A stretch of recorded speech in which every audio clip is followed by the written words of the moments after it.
உலகத்திலேயே சிறந்த அறிவாளிகள் நாம தான் அப்படின்னு நினைச்சுக்கிட்டு வாழ்ற ஒரு நகரத்து மக்கள். ஆனா அவங்களால ஒரு பாறையை மட்டும் ஜெயிக்க முடியல.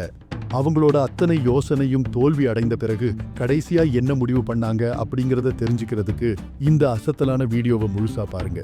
நீங்க நம்ம சேனலுக்கு புதுசா இருந்தீங்கன்னா இப்பவே சப்ஸ்கிரைப் பண்ணிக்கோங்க. ஒரு பெரிய நகரம். அந்த நகரின் மக்கள் உலகின் மிகுந்த அறிவாளிகள் என்று தங்களை நம்பிக்கொண்டிருந்தனர்.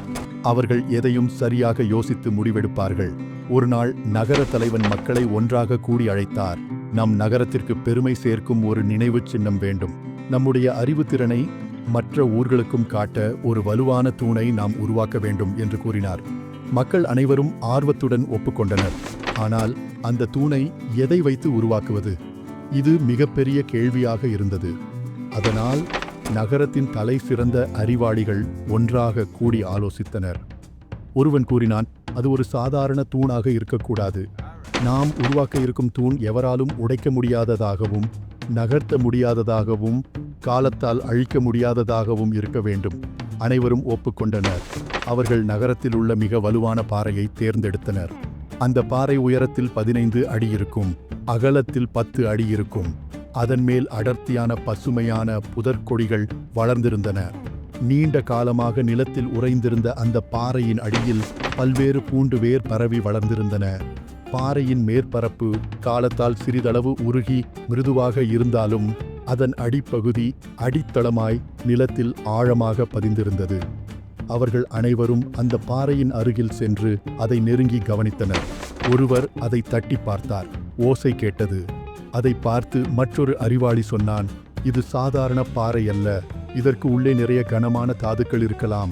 அதனால்தான் இது மிக வலுவாக உள்ளது. மற்றவர்களும் தலையாட்டினர். ஆமாம், இதை நகர்த்துவதற்கு நாம் ஒரு சிறந்த முறையை கண்டுபிடிக்க வேண்டும். அவர்கள் அனைவரும் பாறையை சுற்றி நின்றனர். அதனை தள்ளி நகர்த்த முடியுமா என்று பார்க்க ஒவ்வொருவரும் தங்கள் முழு சக்தியுடன் தள்ளத் தொடங்கினர். அவர்கள் தங்கள் முழு வலிமையையும் பயன்படுத்தினர். சிலர் பாறையை தள்ளியபடியே மூச்சுவிட முடியாமல் கூச்சலிட்டனர். ஆனால் பாறை சற்றும் நகரவில்லை. அவர்கள் ஒருவரை ஒருவர் பார்த்து கொண்டனர். ஒரு அறிவாளி திடீரென்று ஓர் யோசனை சொன்னான். நாம் எல்லோரும் சேர்ந்து இந்த பாறையை கீழே இருந்து நட்டு எடுத்தால் பாறையை மேலே தூக்கி எடுக்கலாம்.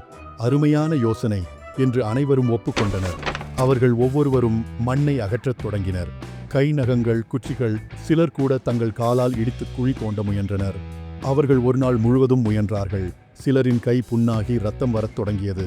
ஆனால் பாறை அதனிடத்தில் அசைவில்லாமல் இருந்தது. அவர்கள் முழுமையாக சோர்ந்து விட்டனர். ஒருவன் கீழே அமர்ந்து எதையோ தீவிரமாக கவனித்தான்.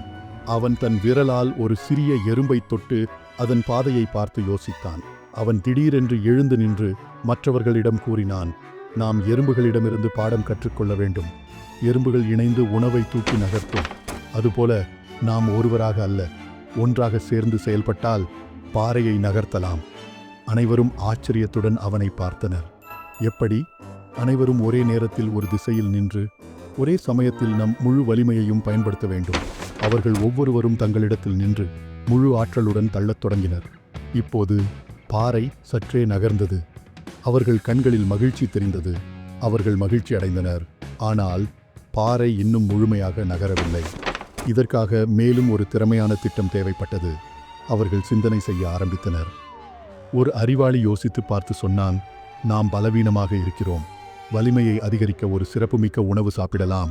அவர்கள் அனைவரும் வீட்டுக்குச் சென்றனர். அந்த நாளில் அதிக உணவுகளை சாப்பிட்டனர். பால், தேன், பழங்கள், நெய், பச்சை காய்கறிகள் இவற்றை சேர்த்து ஒரு விசேஷ உணவு செய்தனர். அவர்கள் ஒருபோதும் சாப்பிட்டிருக்காத அளவிற்கு உணவுகளை உட்கொண்டனர். மறுநாள் அவர்களுடைய உடல்களில் அதிக சக்தி வந்திருக்கும் என்று நினைத்தனர். பிறகு அவர்கள் மீண்டும் அந்த பாறையை தூக்க முயன்றனர். அவர்கள் முன்னைவிட சிறிது ஆற்றலுடன் இருந்தனர்.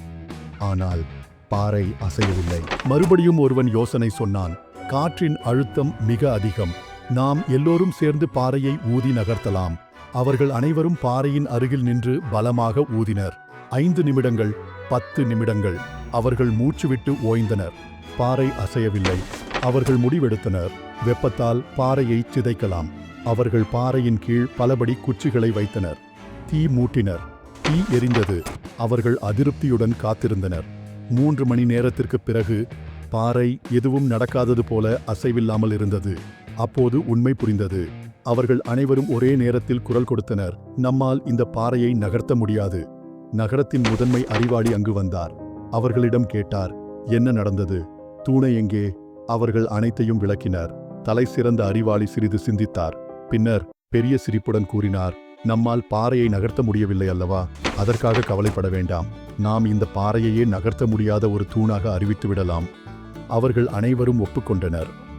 அந்த பாறை நகரத்தின் அசைக்க முடியாத நினைவு தூண் என்று பெயரிடப்பட்டது. அந்த நகரின் மக்கள் மகிழ்ச்சியுடன் வாழ்ந்தனர். ஆனால் மற்ற ஊர்களிலிருந்து வரும் மக்கள் அதை பார்த்து ஆச்சரியமாகச் சொன்னார்கள், இந்த நகர்த்த முடியாத பாறையை எப்படி நினைவு தூணாக வைத்திருக்க முடியும்? அவர்களுக்கு பதில் தெரியவில்லை. அந்த நகரத்தினர் மட்டும் அதனை ஒரு பெரிய அறிவாளிகளின் சாதனை என்று கொண்டாடினர். கதையின் நீதி: சில நேரங்களில் அர்த்தமற்ற சிந்தனைகள் எடுப்பதை விட எளிய தீர்வுகள் சிறந்தவை. ஒவ்வொரு முடிவையும் தீர்மானிக்கும் முன் நியாயமான யோசனை அவசியம். முட்டாள்தனம் பல மடங்கு முயற்சித்தாலும் அது வெற்றியளிக்காது. நம்முடைய அறிவை முறையாக பயன்படுத்துவதே உண்மையான புத்திசாலித்தனம்.